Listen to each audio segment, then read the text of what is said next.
Why don't we just as women do cool things and just, like, do it because we're humans and we can? Why do we have to make all these lame delineations? Oh, I did it because I'm a woman. Look what I as a woman did. Were you an armless, legless, brainless woman that I should applaud you for your efforts? I mean, what exactly do you think you've accomplished here? You didn't break boundaries. And it's kind of lame that you're trying to get me to believe that you did.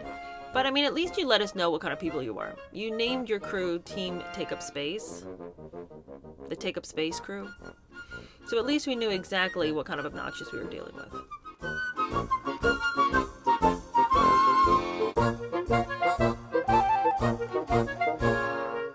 Hello, how are you? Welcome to my channel. My name is Dear Denise. So there was a couple of things that I was trying to decide what I want to talk about today. Megan obviously has put on another episode of her podcast. But as I tried to listen to it, I mean, I would have rather stuck hot daggers into my ears. It's painfully boring. I don't even really know if it was going to get better. I think I listened to 15 minutes of it while I was doing my makeup, and I just thought, yuck, I hate it. It's so boring. I don't even have the will to listen. My mind kept wandering. And I felt like I just couldn't get a handle on it enough to actually bring it to you in any meaningful way, as though there was a meaningful way to bring it to you. But I know some of you all like to hear about it, so I decided I'd save it for Friday. Maybe I can listen to it in 10-minute bursts, and then finally by Friday I'll have it. But the thing that really caught my attention, the thing I really wanted to talk about this week, was the all-girls trip that Jeff Bezos paid for his fiancée to take to space with a couple of her besties. Take us space! I have to say that I am depressed and chagrined that this is considered a historic moment for women. I feel like when they sent a 90-year-old man up to space and he did okay, all the historic moments were over. If a 90-year-old man can make it, I just don't feel like you, young ladies, can really make a dent in the historic record of astronauts. And what a way to demean the astronauts who truly do know what they're doing up there. We recently had two astronauts stuck in space for 9 months. And, I mean, it was barely a blip in the news when they finally got back saved. Because Elon Musk had been involved. God forbid we give him any points. So we couldn't talk about how, there'd been two human beings, two Americans stranded in space. We knew where they were, and yet somehow we just could not gather the resources to save their lives. So when Elon Musk did it and brought them back, we never heard boo about it. But a couple of ladies want to get together and, put on some designer suits, Huscadilla and get their hair and makeup done. And looking glam, they decided to go put the ass in Astronaut, as Katy Perry said. And they were going to, really stick it to the man and really show the world that what women can do, how they can take up space. That's what they were called, the Take Up Space crew. If anything is more obnoxious than that phrase, you drop it in the comments. Take up space? Like, that's just an obnoxious phrase anyway. What are y'all taking up space to do? Drive us crazy? Every single woman on that flight has to have had enough money to put a $150,000 down payment on a spot. So, it's like, I'm sorry, who's been holding you back these many years, ladies? Who's been doing that? And what it all appears to be was a gigantic launch, in every sense of the word, for Katy Perry's new music tour. The way everybody took this so seriously, the media, the women themselves, the leading up to interviews, the interviews afterwards, the behavior on the flight, it was all so dramatic. And I think the thing that was really annoying is that everybody in the mainstream media was more than willing to let them believe that this was an extraordinary thing that they had done. I'm going to tell you something right now. You are officially an astronaut. Thank you so much. How do you feel? I feel super connected to love. And see, that's why we kind of need to go back to the hunting and gathering times. You guys need something to do. Like, you guys really, really want to struggle. You want to fight against something. It's like, maybe we should get rid of antibiotics, and maybe we should, go back to just living in huts and not, and having a war at our doorsteps all the time. I come to claim the right of prima nocta. Because these people desperately want their lives to be meaningful. So they create these elaborate schemes. And then they act like they have just broken through glass ceilings, broken barriers, ripped down the walls of tyranny, kicked the dictator in the teeth, rescued the people from the concentration camps. They have done it. And it's like, no, you didn't. Jeff Bezos just paid for his fiance to take you guys on a pretty cool girls trip, but it was 11 minutes. This video is going to last longer than their trip to space took. We're already more than halfway there. So in the lead up, we knew it was going to be bad because Katy Perry kept talking about it. And, she'd done an interview in which she said that in preparation for this space trip, because she was really excited about it, she'd been really brushing up on her Carl Sagan and string theory as well. Because she's always been into astrology. And the fact that we're all stardust. So, to go back to the old country, see the stardust, I'm really excited about the engineering of it all. I'm excited to learn more about STEM and just the math about what it takes to accomplish this type of thing. I was winding down from a rehearsal the other day and I was listening to Cosmos by Carl Sagan and reading a book on string theory, and yeah, I was like going to bed. That was definitely like helping. I was like, Pythagoras. But I've always been interested in astrophysics and interested in astronomy and astrology and the stars. I feel like we are all made of stardust and we all come from the stars, and it'll be exciting to see them twinkle from that site, and also have such an appreciation for Mother Earth when we see it in that way. It's so pitiful. I'm sorry for her. It's like, you know what? You don't need to try to make us think you're brushing up on string theory. Like, we don't believe it, and we really don't need to believe it. If you want to go to space, go to space. I think that's the thing.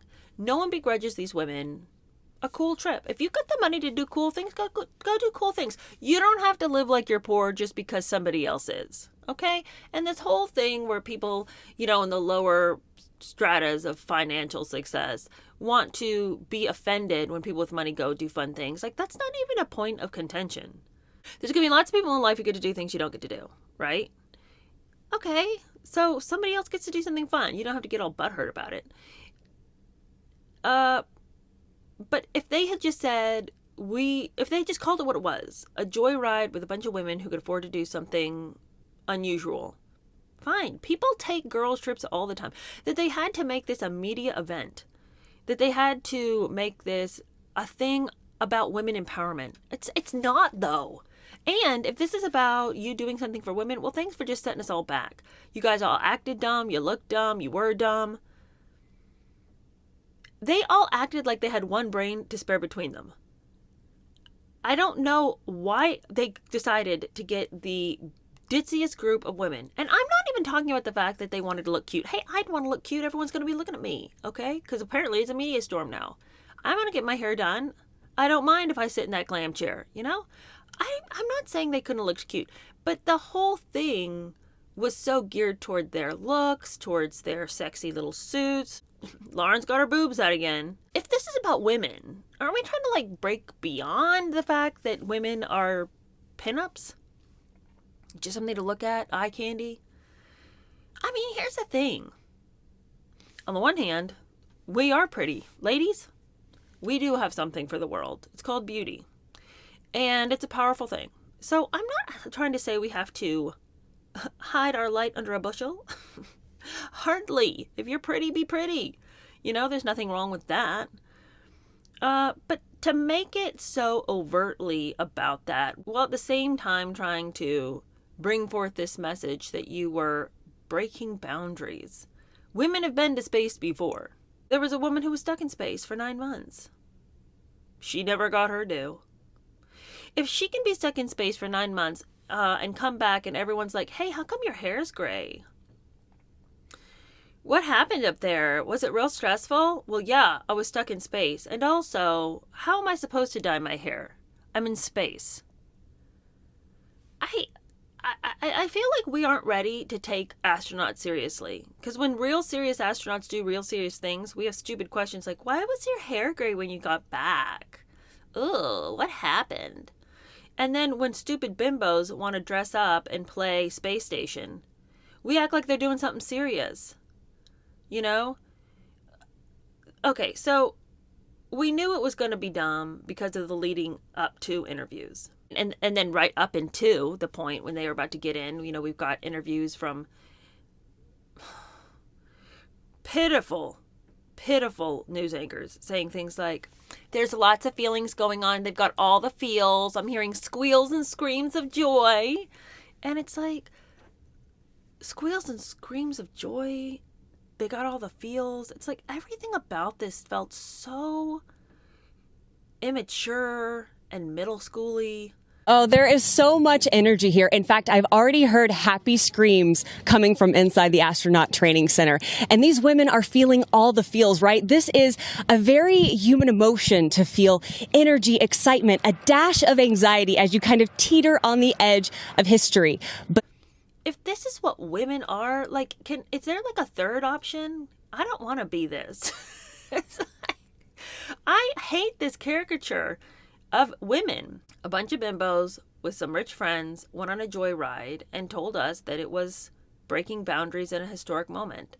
Yeah, because if there's anything historic about it, it's that we are regressing at such a dramatic rate that, as one commentator said, we're about to lose our right to vote. I'm talking about stupid. So then we get on the actual flight, right? And there they are. They're all floating around. Lauren Sanchez has literally brought a stuffed animal with her, which, to be fair, is the little creature from a book that she wrote for children about not letting your differences get you down. There's an original story for a book. And so she's got a stuffed animal. And then Katy Perry, well, everybody else is looking out at Earth and at the moon and at this glorious view that they had. Supposedly, there's some conspiracy theorists out there who have another tale to tell. But as they're looking at this glorious view, Katy Perry's over there staring into the camera with this dopey look on her face. And I am, don't even try to tell me that girl didn't take a few shrooms on her way up. She was loopy before they even got in the craft. Anyway, she's holding up this daisy. The whole time she's got this daisy. And she's smiling, like almost teary-eyed. And she's like trying to create a moment for you that you just can't have with her.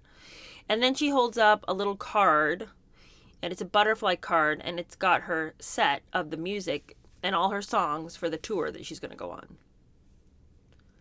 What a cheap ploy. Here you are above the earth. Here you are. You've only got like 10 seconds up there before you all head back down. But you want to stare into the camera with your loopy face, waving your daisy and your little piece of cardstock with a couple of songs printed on it. I'm struggling specifically with Katy because she so wants this to be a heightening of your respect for her. And I just have to say, it didn't work, Katy. None of us are over here thinking that you're the secret genius who has this secret little scientific background that we knew nothing of. All you girls, it turned out that we'd misread all of you, and that meanwhile you were really these brilliant astronauts, second only to like space rocket engineer, and we had misjudged you these many years. No, it's just like all of them. Look at the blue line around the earth. Look at the moon. Now, I think you would be struggling for words in an event like that because it would be greater and grander than anything you could ever believe. That here, all those pictures you'd seen in science books growing up, all those pictures that we know so well, were actually part of your current reality. That would be amazing. But the fact that they all felt like they're all floating around, being so ditzy, turning upside down somersaults, heart hands, you guys, heart hands. You guys, these are people well in their middle age. I think that's what disappointed me too, was just that they were so juvenile. 1, 2, 3, taking up space! Tamir's in space. Flynn, bye. You look. Flynn, I gotcha. Flynn. Gotcha. Proud of you, Flynn. You guys, I will have to tell you, look at the moon. That's amazing. Wow, look at the blue line. Oh my gosh. Oh my God! Wow. That's Okay.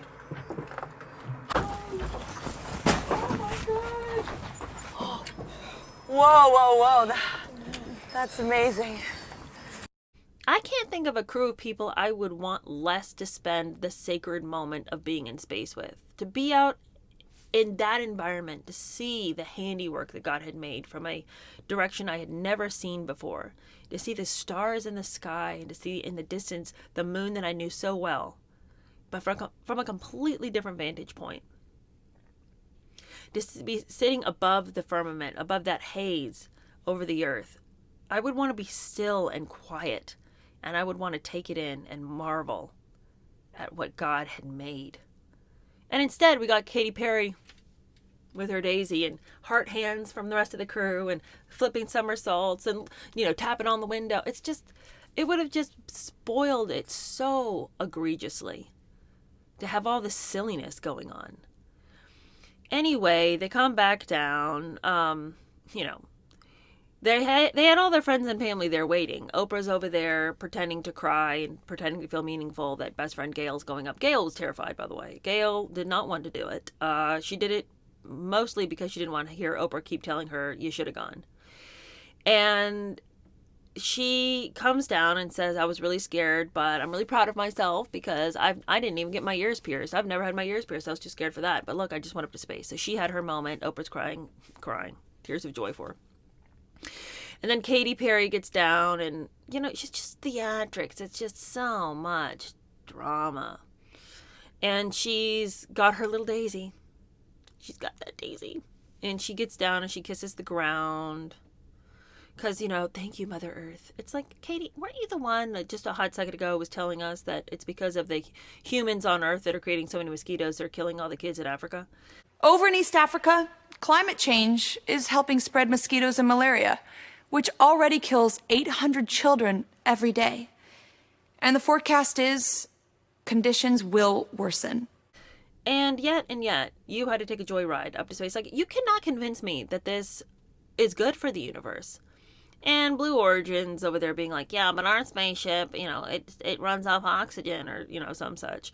And they say that, we're just putting out water vapor.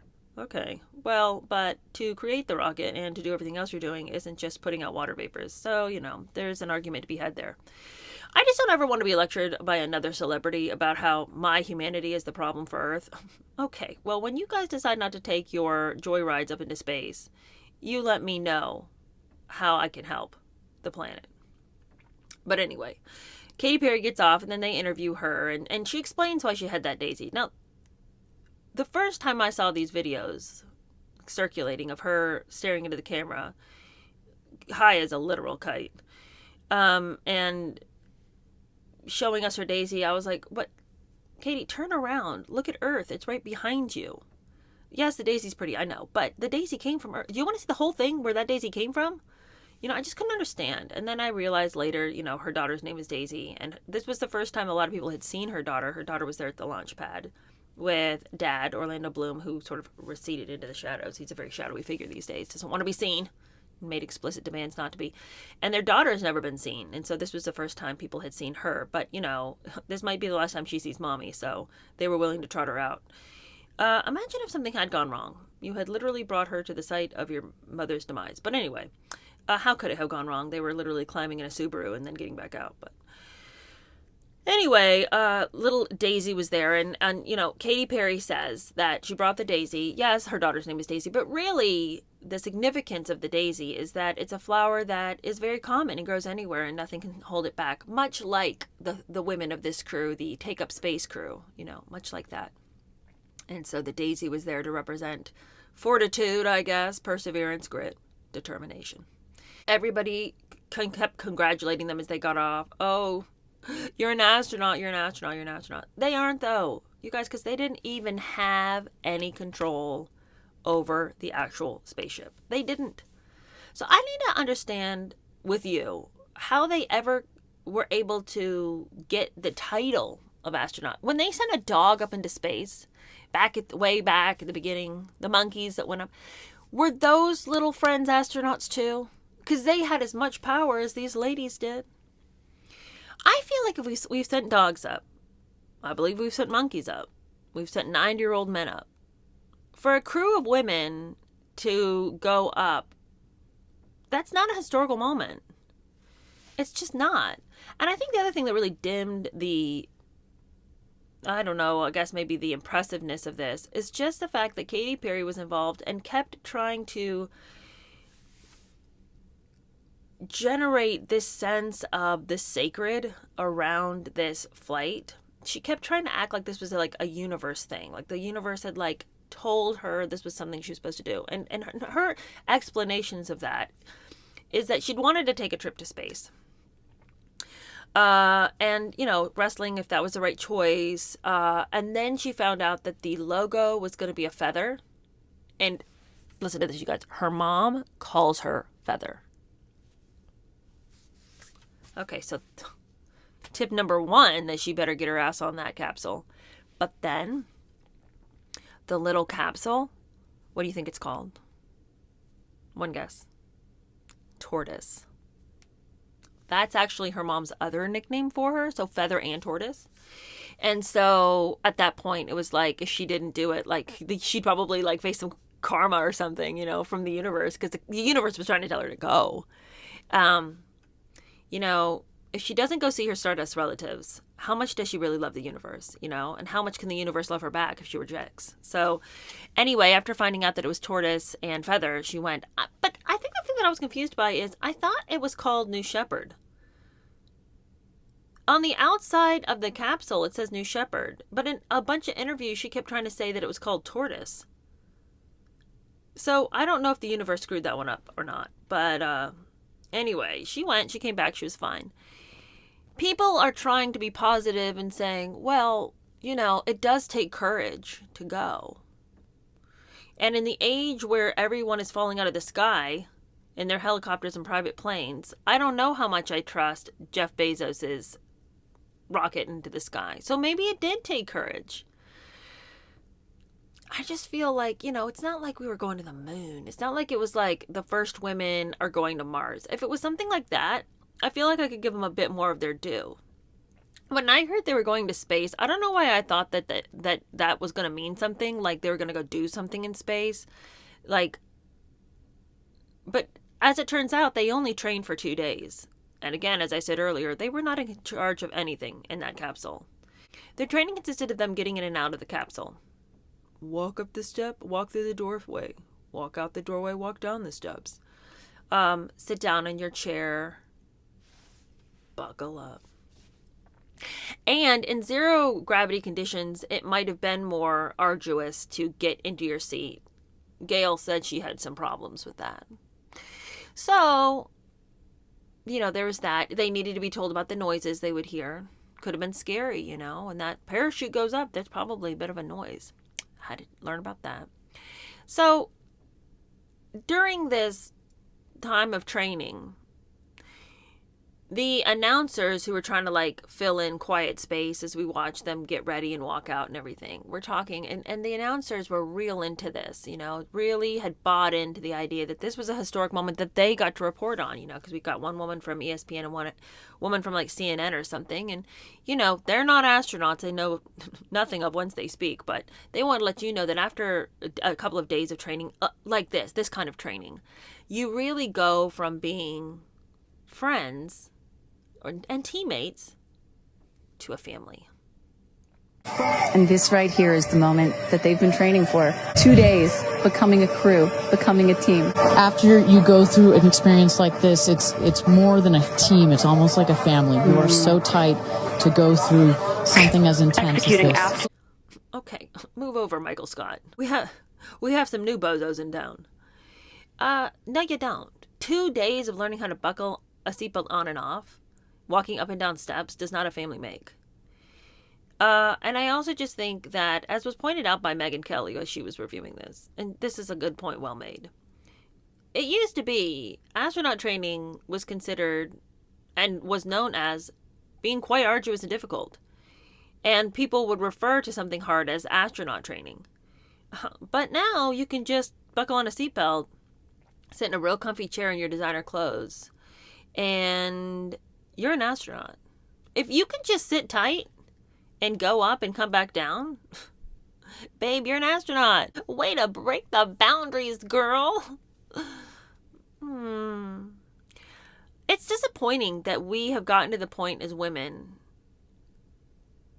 where we're willing to debase ourselves and call it a victory. And debase ourselves in this way. Trying to pretend that something is a big deal that isn't is to debase your intellect. Trying to sell the world, gaslight us into believing that you've done something when we can see with our own eyes that you haven't, demeans you. We can do great things as women. We're not handicapped. I think that's the thing that shocks me so much. Look what we did as women. We got into a chair, sat down, and went for a ride. Isn't that the thing you do every time your husband takes the wheel?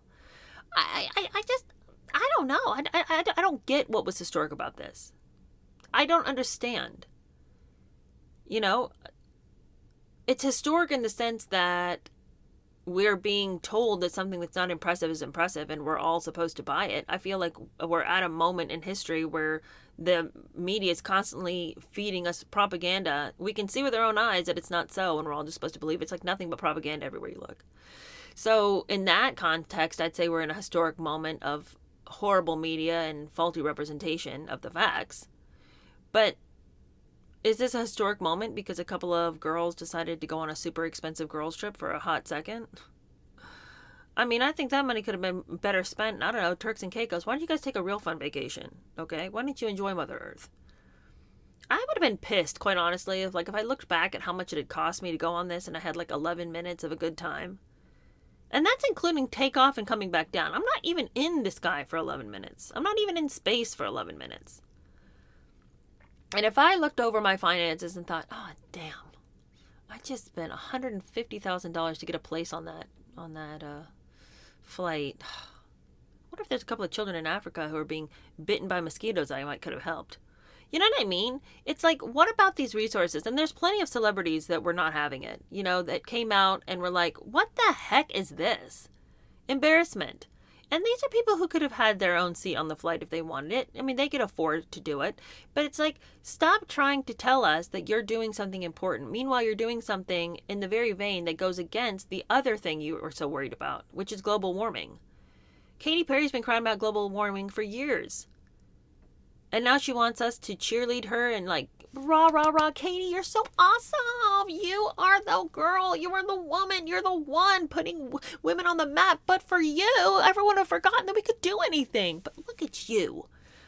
And we're all supposed to cheerlead her. Meanwhile, she just told us we were killing the kids in Africa, Bangladesh, China, because we just got to be those carbon-emitting humans. Damn humanity, bunch of losers. If it weren't for the humans, this planet would have a chance. But meanwhile, she's got to go take up a spacecraft. But then, just to end this, I'll just say, I think the thing that really bugged me was that when they were interviewing her after she got out, Daisy in hand, she kept saying that this was something that you had to experience in order to understand the love that you had within you. And by the way, this was a line she was saying even before she got in. So she'd already planned that this was going to be her experience. She already knew that when she got in the capsule, she was going to have an experience of love. Because the same line she said before she got in the capsule was the same thing she was saying after. So it sort of seems like, well, did you have an experience? Because it seems like you already knew that before you even got in. But she was saying, you just have this enormous amount of love inside you. And then going up into space releases that knowledge of your love. And this was said before, and then she comes back down and says the same thing. You can't know the amount of love you have in you until you go up and take that flight to space. Well, you want to lend me $150,000 to get a seat? Do you know what I'm saying? It's like, what a stupid thing to say. I feel super connected to love. So connected to love. I think this experience has shown me you never know how much love is inside of you, how much love you have to give, and how loved you are until the day you launch. Oh, well, I guess I'm never going to know how much love I have locked inside me that the universe is hiding from me, Katie, because I ain't got $150,000 for a seat in space. And also, quite frankly, had I would not use it in that way. What a bogus use of funds. What a stupid thing for me to supposed to be, clap you on the back for that. Again, if that's something you want to do, I don't begrudge you. You use your money the way you want to. It's your money. You do what you want. But to have the gall to say to people, this is something you've got to do. You've got to take the trip. I mean, like, this is for the new age what it used to be when people would tell you, you need to just take a month and just tour Europe. You know, just like get a car and drive around. It's like, okay, let me pencil that into my schedule. You know, let me go see if I have a rich uncle who's died. What are you talking about? You just got to do this. Oh, I'm sure it'd be nice if I could. Do I need to? And according to Katie, you will never know the love locked inside you until you see space. So I guess the rest of the planet is destined to be trapped by our finances, and we can never love the way we were created to love. We'll never know it. We never can, according to Katie. This whole thing was so bogus I cannot even. I think the feeling I have is just depressed. I'm just depressed. I'm just depressed that this is the way women are being depicted. You know, and off the back of the Meghan Markle podcast that I was going to review but didn't have the strength to do. I mean, another person who is trying to claim all of this new ground for women. I'm really going to open doors for you with my female founder podcast. And you're just like, you and your cackling bimbo friends? No. Why don't we just as women do cool things and just like do it because we're humans and we can? Why do we have to make all these lame delineations? Oh, I did it because I'm a woman. Look what I as a woman did. Were you an armless, legless, brainless woman that I should applaud you for your efforts? I mean, what exactly do you think you've accomplished here? I refuse to be excited for these people because there's nothing exciting that happened. It's a cool trip. Well done you, making enough money to, you know, get a seat on that plane. Whatever, capsule, rocket. The flight looked fun. I think being at zero gravity would be a lot of fun. But it also feels sort of like an aging type of thing. I don't think you're supposed to... Anyway, whatever. I'm sure it was super fun. But you didn't break boundaries. And it's kind of lame that you're trying to get me to believe that you did. But, I mean, at least you let us know what kind of people you are. You named your crew Team Take Up Space. The Take Up Space crew. So at least we knew exactly what kind of obnoxious we were dealing with. Anyway, I'll see you guys later this week. Tomorrow we have another episode of Martha Stewart, and then Friday, our Friday News Roundup. I will not be around this weekend. It's Easter, and I want to enjoy it with my family. But I'll see you guys on Monday. All right, bye.